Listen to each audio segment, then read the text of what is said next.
Las nuevas regulaciones del régimen para los negocios privados en la isla continúan discriminando a los exiliados que buscan invertir en Cuba y prohíben la iniciativa privada invertir en más de un centenar de actividades que pudieran favorecerse del talento de los emprendedores cubanos. Rolando Nápoles nos tiene las reacciones. Muy buenas tardes. Hola, sí, muy buenas tardes. Y a los negocios privados en la isla, ahora la ineficiente burocracia comunista en Cuba le ha creado otro instituto nacional para controlar y fiscalizar sus operaciones. Este instituto estará bajo la supervisión del Consejo de Ministros. El régimen en Cuba vuelve a discriminar a exiliados cubanos que, pese a todo el riesgo que ya saben de sobra que se implica, aún quisieran invertir en el país. Sus nuevas regulaciones sobre la iniciativa privada obligan, por ejemplo, a que los socios de las polémicas MIPYMES sean solo cubanos, con la llamada residencia efectiva, ese nuevo estatus migratorio con el que premia a esos cubanos que residen más de 6 meses en el país de forma permanente. Mientras le prohíbe a los emprendedores cubanos hacer negocios privados en 125 actividades, entre ellas en 2 sectores tan críticos como la producción farmacéutica y algunas vías de transporte, y los sigue acosando además con su ejército de inspectores y multas para que acaten el reciente tope de precios. Algunos lugares como estos, así está bien, el precio está topadito bien, pero vaya para los lados que está la yuca a 70 pesos y los boniatos a 40, los ají a 60 pesos el pote, y los aguacates hasta 70 y 80, unos aguacaticos chiquitos. El decreto que se aplica con mayor frecuencia es el decreto 30, artículo 7, en los incisos B, inciso A o en el L. De 8.000 a 10.000 pesos la mayor cuantía. Las nuevas normas sobre la iniciativa privada en Cuba permiten ahora a los extranjeros ser socios de las MIPYMES, pero eso sí, tienen que tener residencia permanente en la isla. Estas regulaciones, que muestran la permanente intención del régimen de controlar de forma férrea sectores claves de la economía nacional, además de que continúan prohibiendo las inversiones privadas de cubanos en la producción farmacéutica y en diversas formas de transporte, también los sigue vetando invertir en sectores como las telecomunicaciones, la programación y transmisión de televisión, el almacenamiento, agentes financieros, edición y maquetación de libros, la defensa, la seguridad pública y la administración de servicios sociales.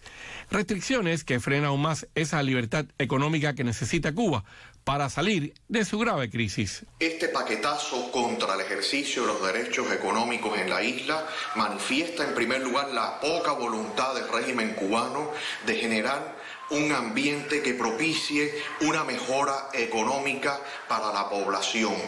Una población que sufrirá directamente las consecuencias de esta medida con un mayor empobrecimiento, una extrema pobreza que nosotros ubicamos en torno al 89% de las familias cubanas.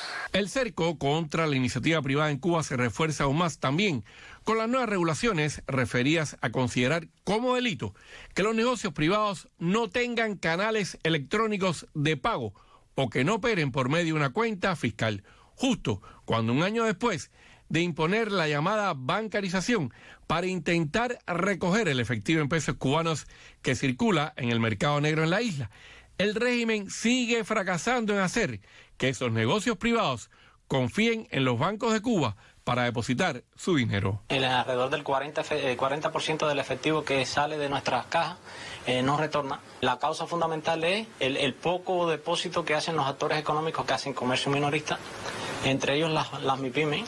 Se profundiza el esquema de subordinación de la iniciativa privada a los intereses y prioridades del Partido Comunista, ya sea a nivel ministerial como a nivel municipal.